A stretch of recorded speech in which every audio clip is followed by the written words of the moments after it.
Hoy seguimos trabajando con el análisis de sistemas y particularmente con la función de transferencia, que es lo que nos ha permitido la transformada de Laplace, ¿verdad? Entonces vamos a recordar un ejemplo. Consideremos que tenemos este circuito RLC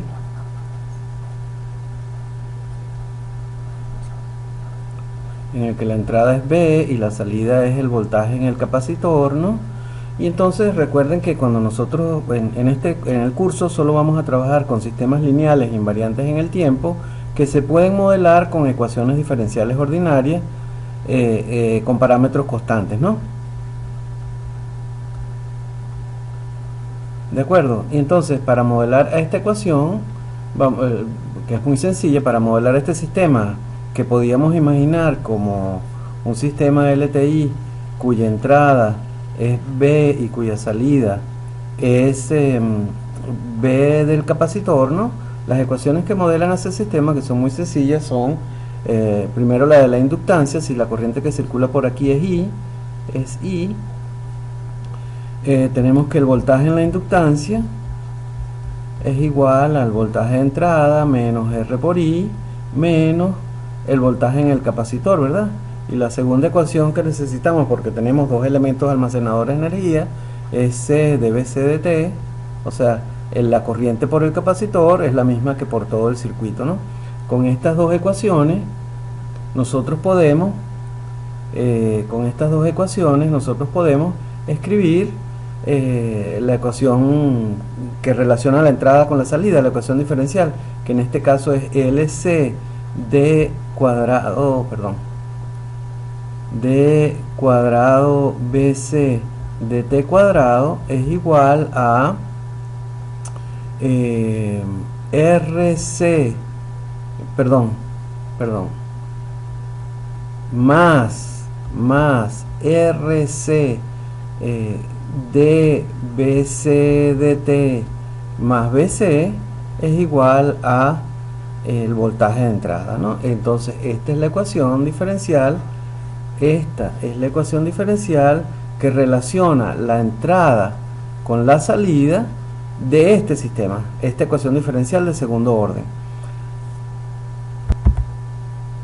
Si le aplicamos Laplace a esta ecuación a los dos lados, ¿no? Si le aplicamos Laplace a los dos lados de esa ecuación, como sabemos que la transformada de Laplace es lineal, entonces lo que obtendremos es LC S al cuadrado BC de S más RCS BC de S más BC de S es igual a B de S, ¿no?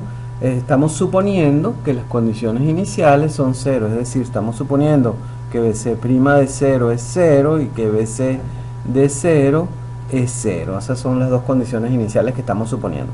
Y entonces fíjense, hemos transformado la ecuación diferencial que modelaba el sistema por una ecuación algebraica, donde lo que hay son sumas, restas, multiplicaciones y divisiones, ¿no? Es decir, yo ahora, por ejemplo, podría sacar factor común BC de S y me quedaría LCS cuadrado más RCS más más 1 BC de S es igual a B de S. Y podría también despejar la salida en términos de la entrada. La salida es BC de S, que es igual a 1 sobre LCS cuadrado más RCS más 1 B de S, ¿no? Y esto, a esto que está acá, es lo que estamos llamando la función de transferencia.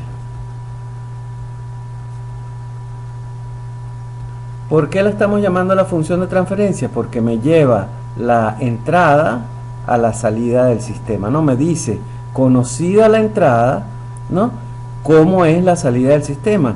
Y conocida la entrada y conocida la función de transferencia, que depende solo del sistema.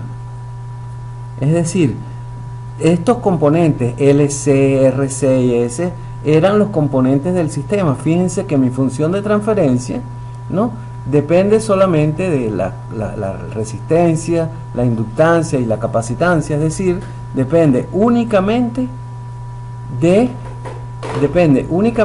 los parámetros del sistema, ¿no? Yo podría imaginar entonces también a mi sistema como, aquí está la entrada, en la transformada de Laplace de la entrada, ¿verdad? Tendría 1 sobre LCS cuadrado más RCS más 1, ¿no? Que es la función de transferencia, y aquí está mi salida en el ámbito del tiempo, ¿no? Si yo quisiera, por ejemplo, BC de t, simplemente tendría que aplicar la transformada inversa de BC de S, o lo que es lo mismo, la transformada inversa de B de S sobre LCS cuadrado más RCS más 1. Si en lugar de la salida ser BCDS, yo hubiera querido que mi salida fuera IDS, o sea, la corriente en el circuito, vamos a ver cuál es la función de transferencia de ese sistema, ¿no? Recordemos que hemos dicho que C de BC de t es igual a la corriente por el sistema. Eso fue lo que dijimos, lo que implica que IDS es C por S por BS de S, ¿de acuerdo? Y entonces muy fácilmente podemos decir que ahora IDS, sustituyendo la función de transferencia que teníamos para BS de S, podemos decir que IDS es C por S sobre LCS cuadrado más RCS más 1 B de S. Esta es una nueva función de transferencia, ¿no? Esta es la función de transferencia, vamos a llamarla G2 de S, ¿no? Que me relaciona la entrada G2 de S con la salida IDS, si definimos la salida como la corriente por el inductor.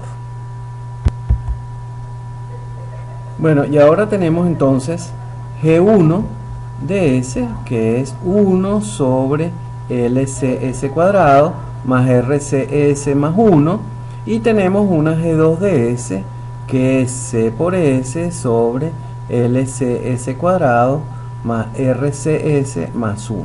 Tenemos dos funciones de transferencia, y vamos a utilizar ambas funciones para recordar lo que habíamos introducido en la clase anterior, que eran polos, ceros y incluir una nueva variable que es la ganancia de una función de transferencia. ¿Ok? Vamos a ver quiénes son los polos, quiénes son los ceros y quién es la ganancia de una función de transferencia. Lo primero, habíamos dicho que por comodidad vamos a decir que R sobre L es 3, y que vamos a decir que 1 sobre LC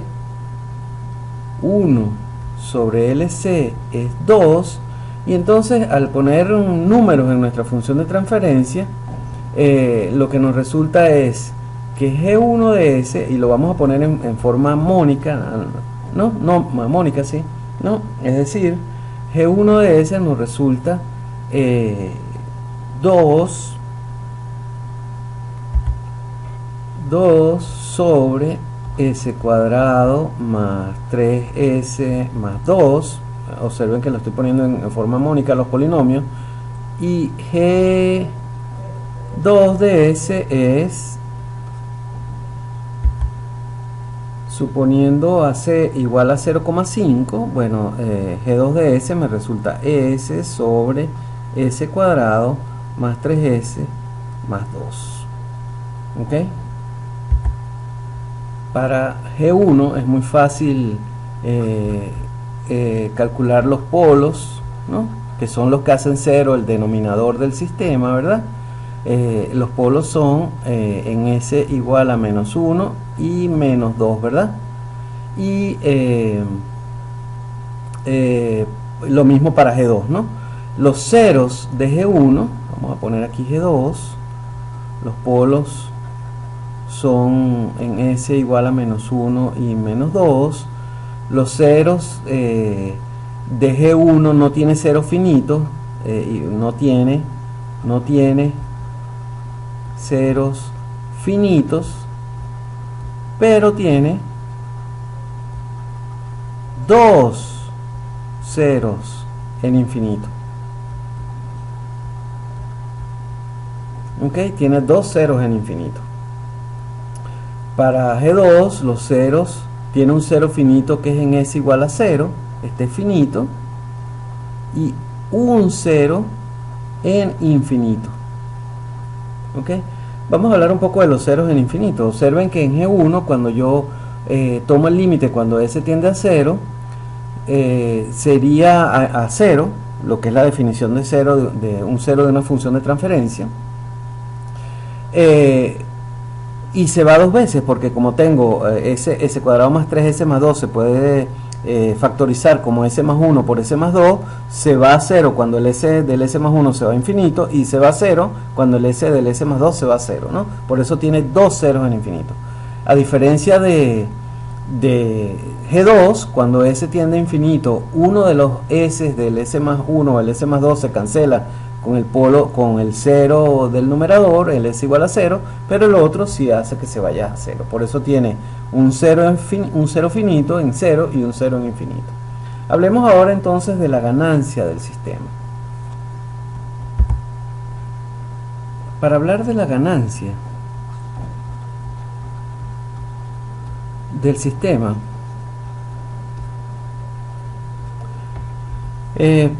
quizás deberíamos decir ganancia de C, que es como comúnmente se le conoce, ¿no? Y supongamos que ustedes tienen un sistema lineal invariante en el tiempo, ¿no? Y ustedes le dan a este sistema una señal escalón, ¿no? Es decir, 0 para t menor que 0 y 1 para t mayor que 0, ¿no? Si ustedes le dan a este sistema una señal escalón, es decir, un salto, bueno, imaginemos que este sistema tiene una señal y de t, y yo quiero mirar cuál es el límite cuando t tiende a infinito de y de t, si es que ese límite existe, y que yo vaya a llamar y de ss, ¿no? El valor en estado estacionario de la salida. Entonces, la ganancia de C, como en la entrada yo lo que tenía era un 1, no, yo lo que le di fue un 1, un salto de 1, pasó de 0 a 1 en t igual 0, ¿verdad? En t igual 0 yo pasé de 0 a 1. La ganancia del sistema, pues es simplemente ese valor YSS, ¿no? Porque la ganancia normalmente se calcula como los cambios en la salida sobre los cambios en la entrada, ¿verdad? Y entonces estamos suponiendo que antes que y de 0, estamos suponiendo que y de 0 era 0, que la entrada x de t para t menores que 0 son 0, y que esa es la salida en estado estacionario, ¿verdad? Y entonces, bueno, muy fácil, vamos a ver entonces, a recordar el teorema del valor final. El teorema del valor final dice que el límite cuando t tiende a infinito de y de t, si ese límite existe, y esa señal era 0 para valores de t menores que 0, que es lo que hemos dicho, ¿verdad? Que además hemos definido como y de ss, es igual al límite cuando s tiende a 0 de s por y de s, ¿verdad? Pero y de s, fíjense, pero y de s, que es la salida del sistema, nosotros estamos diciendo que es el límite cuando s tiende a 0 de s por la función de transferencia, la que hemos llamado g de s de manera genérica, por la entrada, que es un escalón u de s, pero este u de s, la transformada de Laplace del escalón, ¿no? Hemos dicho que la transformada de Laplace de u de t es 1 sobre s, de modo que nosotros podemos entonces decir que esto es lo mismo que el límite cuando S tiende a 0 de G de S o G de 0, siempre que ese límite exista. Y entonces Y de SS, que es la ganancia del sistema, no es más que G de 0, ojo, cuando ese límite existe. Con esto entonces cerramos el primer video, habiendo dado las ideas muy fundamentales con un ejemplo de lo que son los polos, los ceros y la ganancia del sistema. En el próximo video entraremos un poquito más en detalle sobre lo mismo.